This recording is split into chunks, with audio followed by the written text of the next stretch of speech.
Hey guys, আসসালামু আলাইকুম। আজকে আমি আপনাদের দেখাবো খালামণির হাতে সুস্বাদু ভাত ভাজি করা। খালামণি কীভাবে ভাত ভাজি করে।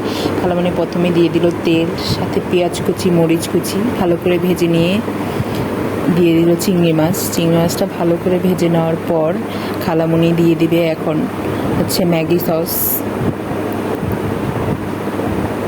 ম্যাগি সসটা দেওয়ার পর খালামণি দিবে হচ্ছে সয়া সস।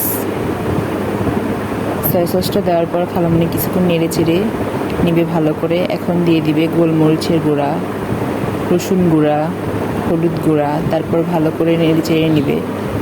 ভালো করে নেড়ে চেড়ে নেওয়ার পর খালামণি 2টি ডিম দিয়ে দিবে।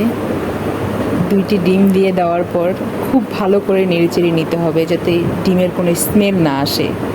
অনেকক্ষণ নাড়াচাড়া করার পর ভালো করে ভেজে নিচ্ছে। তারপরে দিয়ে দিল ভাত।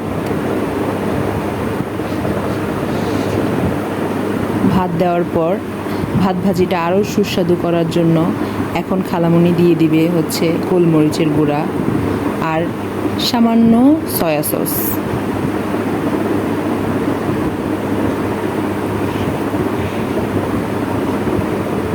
সয়া সসটা দেওয়ার পর খালামণি আবারও ভালো করে নেড়ে চেড়ে ভাত ভাজিটা করছে।